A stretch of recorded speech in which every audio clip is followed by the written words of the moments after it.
Hello friends, it's me, and today, Disney Plus TOS, Terms of Service. Let's check out Film Theory. Is Disney Plus worth signing your life away? From the Film Theorists. Together, let's go. Let's start.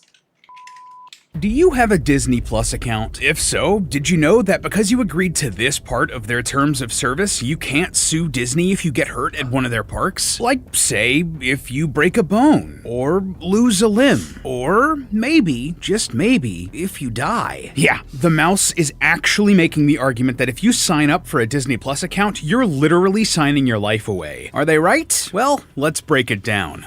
So, you have chosen death. Hello Internet, welcome to Film Theory, the show that always reads the fine print. Hello Internet, welcome to Film Theory.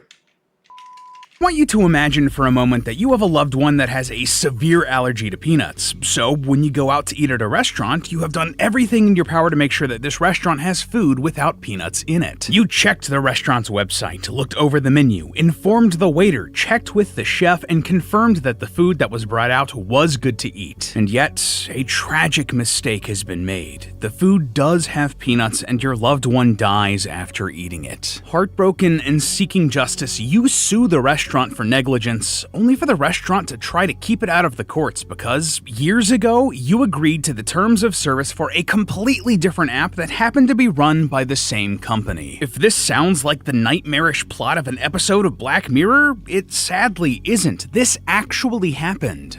Oh my goodness. That's irreasonable. At some point in time, you have to recognize that needs to be some human side to it, humility to it. A woman named Dr. Kanakporn Tongswan died after suffering an allergic reaction to food served at a restaurant on a property owned by Disney, and now her husband, Jeffrey Piccolo, is trying to sue Disney for the wrongful death of his wife. But Disney is trying to keep this out of the courts with a legal loophole buried in their terms of service. But not the terms of service for this restaurant, it's the terms of service for Disney Plus, all because Piccolo once signed up for a free trial of the service. I don't want to make light of this case. A woman, a real human being, has died, and Disney is trying to get out of this lawsuit because they watched The Mandalorian. I wanted to highlight this case and really dig into it because this is absolutely insane, right? How could this even be legal? Is it even legal? That's what I want to answer today, loyal theorists. It's absolutely insane. A human life was taken away, and you're trying to wiggle your way out of a legal loophole? Seriously? Human life? Do you really not value a human life?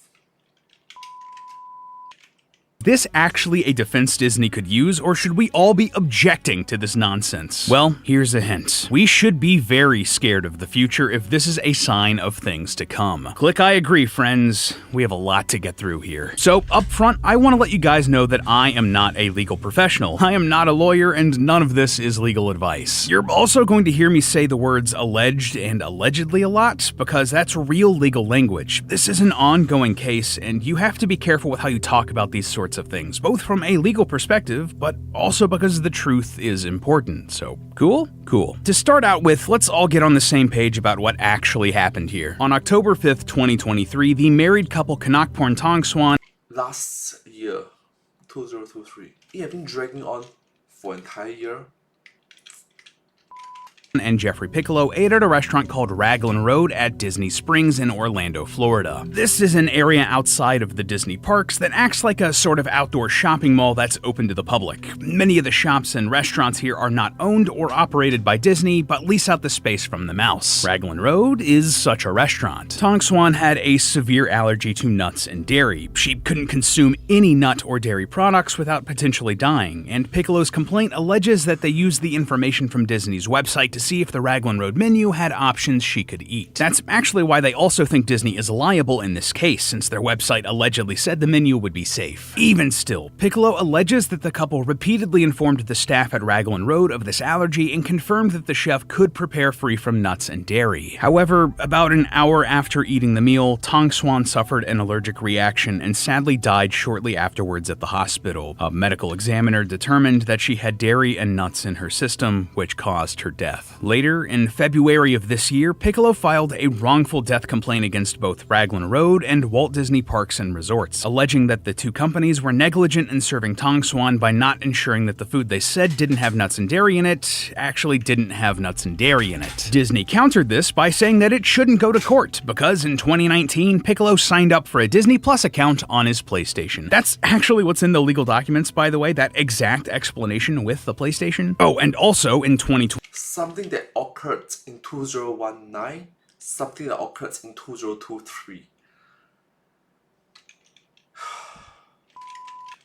he bought tickets to the Epcot theme park using the Walt Disney Parks and Resorts website, but didn't use them. So if it wouldn't be in the courts, what would happen then? Well, then it would go to arbitration, and here's why that matters. Arbitration is an alternate way to resolve legal disputes that doesn't involve a courtroom. Instead of being taken before a judge and a jury, arbitration is resolved by, well, an arbitrator. That's like a neutral or freelance judge. This is often much quicker than going to court because there are a limited number of judges and they're almost all busy all the time, and arbitration is almost always done in a private setting, which corporations like Disney would prefer because they don't want to air dirty laundry. But if you were trying to make a point, to make a company that you believed caused the death of your spouse publicly acknowledge that fact and make them face justice, you might not want to keep it behind closed doors. But okay, why does Disney think this should go to arbitration in the first place? Well, both of the services that Piccolo used here, Disney Plus and the Parks and Resorts website, have clauses in them that say that they have to. I'll put the exact text up on screen, but to save both you and me from having to wade through all of this legalese, I'll just translate what this means. Basically, if you have any sort of disagreement or problem with Disney's direct-to-consumer services, that's the wing of Disney that is specifically dealing with digital media like Disney Plus, at any point in the past, present, or future, you agree that you won't take it to court. Instead, you'll take it to arbitration, which will keep things private. And at this point, you're probably wondering, wait, how could they possibly make the argument that this covers what happened at the Disney Springs restaurant? That's a very good point.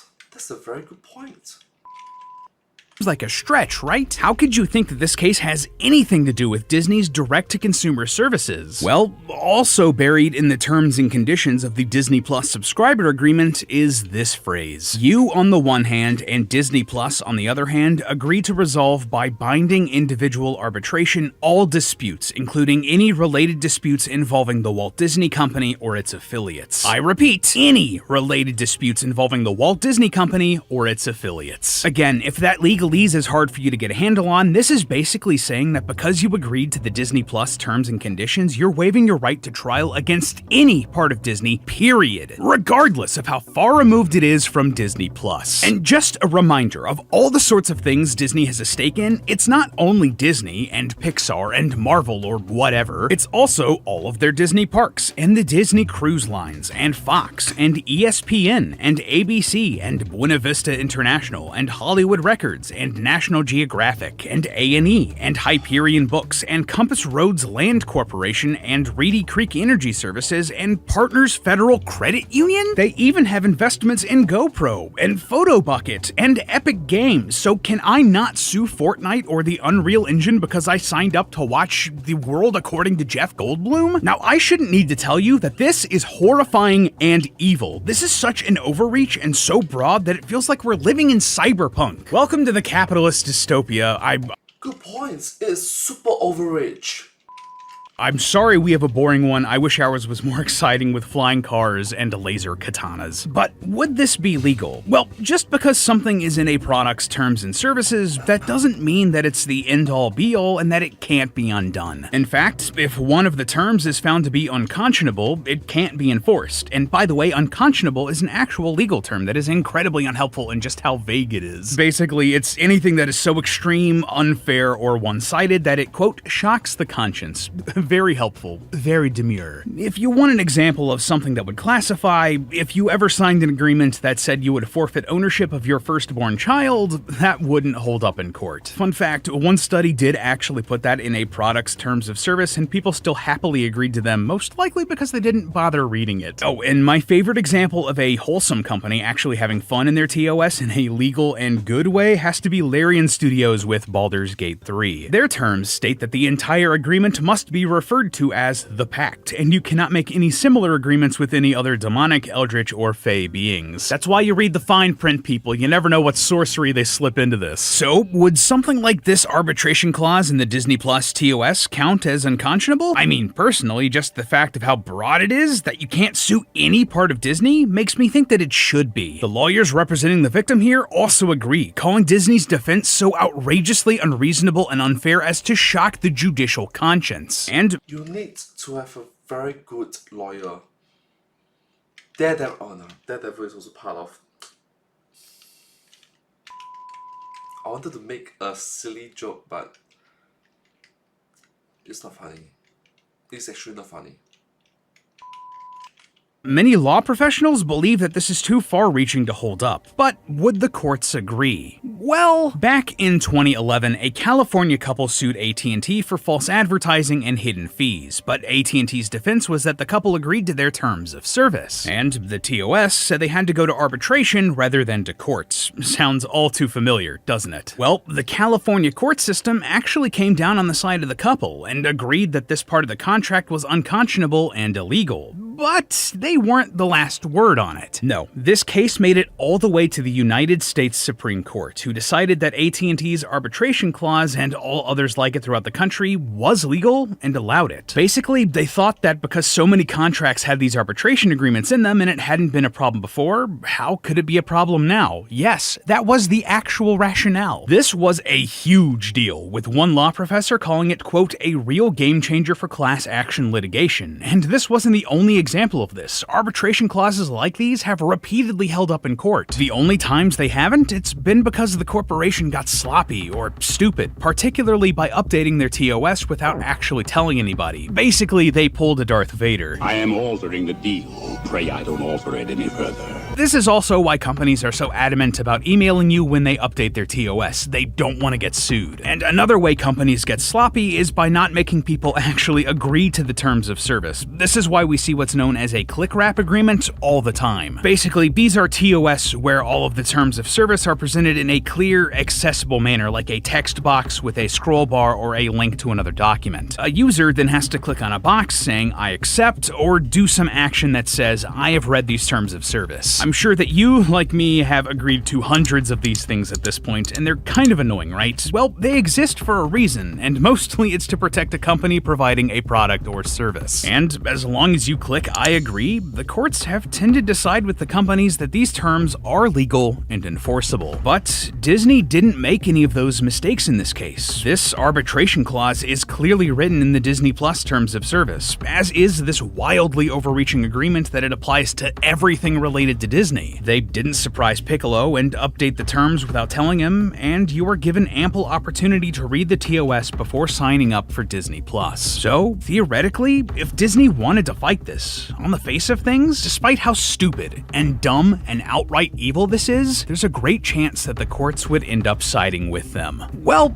that would be the case, except for one important thing. Disney never had a case here to begin with, and they knew it. See, something that I haven't really seen anyone talking about in this case is the fact that Tong Swan, the woman who died, wasn't the one who agreed to the Disney Plus terms and conditions. Her husband, Jeffrey Piccolo, did. Her husband is the representative of her estate in this case, but anything that he did for himself in a personal capacity, like, say, sign up for a Disney Plus account or buy tickets to a Disney park online, none of that can or should apply to his wife. She was the one that was wronged here, not him. Imagine if you marry someone and that person takes out a new credit card under their name. If they rack up a bunch of debt on that card only in their name and then they die, you are not responsible for their debt. Their estate is. The exact same thing applies here, just in reverse. Tong Swan is not responsible for any personal agreements her husband made in his name only, and vice versa. Piccolo's lawyers actually brought this up themselves when they countered Disney, saying that, quote, Piccolo filed the wrongful death suit as a personal representative of the estate of Kanakpern Tong Swan and not on behalf of himself. Disney wasn't going to win either in the United States court system or in the court of public opinion, which is why, in the end, Disney backed down here. Yeah, since this case caught the public's attention, Disney faced a swift and justifiable backlash, which caused them to panic and walk everything back. It's absolutely justifiable. A human life is at stake. A human life died. Humans have some humility. Agreed to go to court instead. As they explained, quote, "At Disney, we strive to put humanity above all other considerations." Uh huh. Uh huh. Yeah, sure. Now, I'm not saying you decided to back down here because it made you look like an evil corporation, but it sure looks like you backed down here because it made you look like an evil corporation. Art imitates life, life imitates art. So, what's the takeaway here? Why does all of this matter beyond just being another way to prove that Disney is evil and got bullied into doing the right thing? Well, first off, Disney did a tactical retreat here, but they're not actually changing anything. All they did in this case was waive their right to arbitration. They're not changing the ridiculous terms of their subscriber agreement. Secondly, they're not the only ones doing this sort of trickery in their terms and conditions. According to The Guardian, it would take you almost 250 hours a year to read through all the terms and conditions for the products you use. PC Magazine estimated in 2020 that it would take you 2.5 hours to read the TOS for Microsoft Teams, 2 hours for Candy Crush, an hour and a half for TikTok.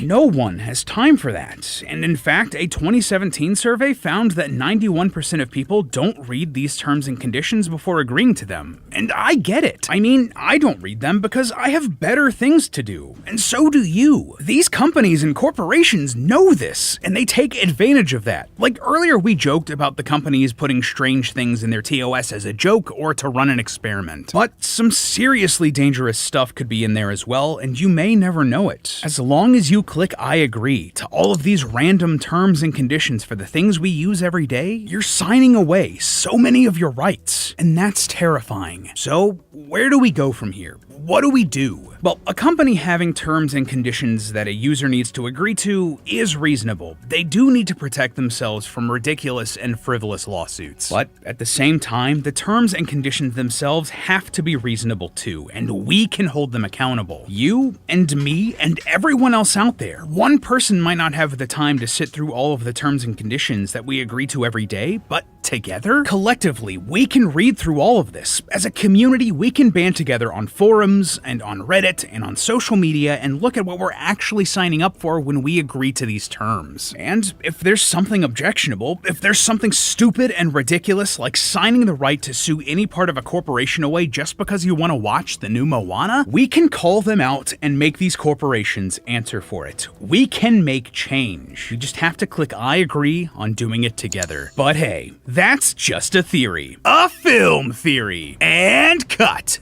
And if you want another theory about Disney just being the worst, check out our video about how they almost killed the X-Men. Okay.